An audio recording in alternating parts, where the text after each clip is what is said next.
And you're welcome back. Thank you so much for staying with us. It is still iBrand Daybreak, and of course, we're moving to the major conversation for this morning, and looking at of course, the strike that has been directed by the NLC and the TUC. 19 unions have so far directed their workers to comply with the directive of the two labor unions to embark on an indefinite nationwide strike. The development was a result of the alleged failure of the federal government to address issues affecting workers, such as the minimum wage, insecurity, corruption, and poor governance. Also, unions had made some demands which the government had allegedly failed to address following the recent crisis in Imo that resulted in the alleged brutalization of the NLC President, Ajaero, and other members of the labor union.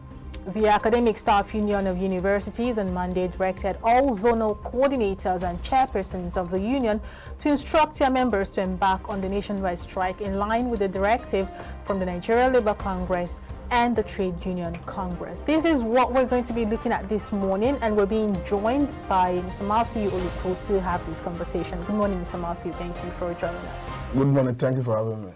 All right, let us start off this way. Let us, kind of have an assessment on the effect of the NLC and the TUC industrial action.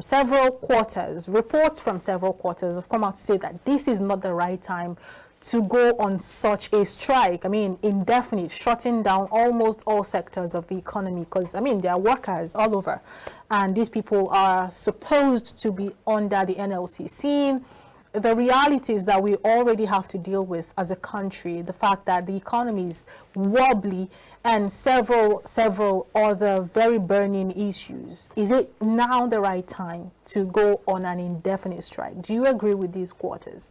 Let me say that there's no better time to address the concern of workers if their concerns are germane.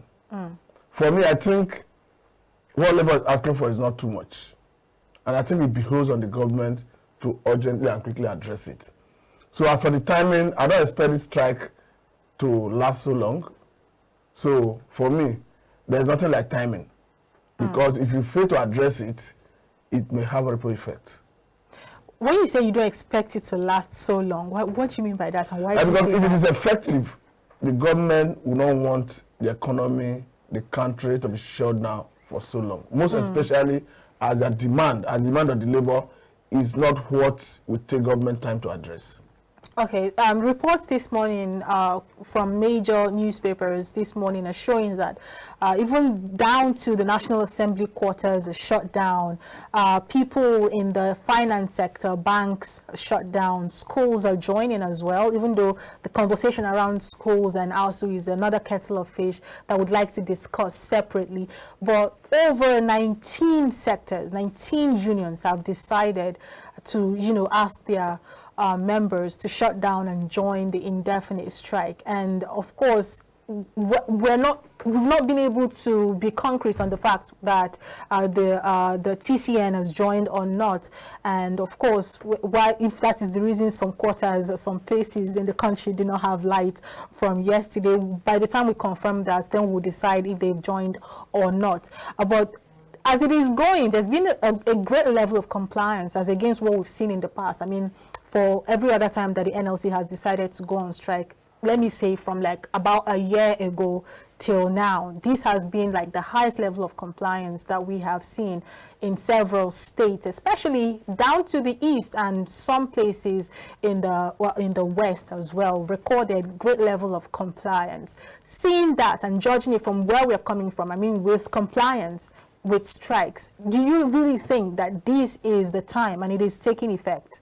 No, when you talk of time, it depends on the time the alleged grievance occurred, the brutalization occurred. So you cannot say you wait until Nigeria becomes buoyant, until the economy becomes better before you address brutality on a Nigerian. And more so as a labor leader is alleging that he was handed over to thugs by the police. So I don't think when you mean time, I think there is no better time to address it other than when it occurred. Because we are talking about inhuman treatment. We are talking about the right of a Nigerian to move about freely. I understand there are some school of thought who said there was supposed to be a court order banning or disallowing the protests in Imo State. But even at that, does it behove on the talks to enforce the law? At what point, where do the talks have place in the Constitution of Nigeria to enforce law and order?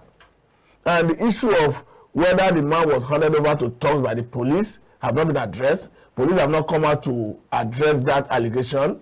So for me, when you talk about timing, I disagree. I beg to disagree with anybody that feel that this is not the right time.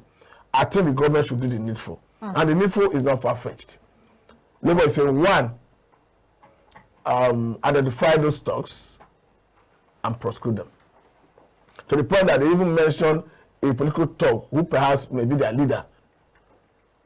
And secondly, I think they're asking that the area commandant, the police that led the operation, should be investigated and possibly action should be taken against him.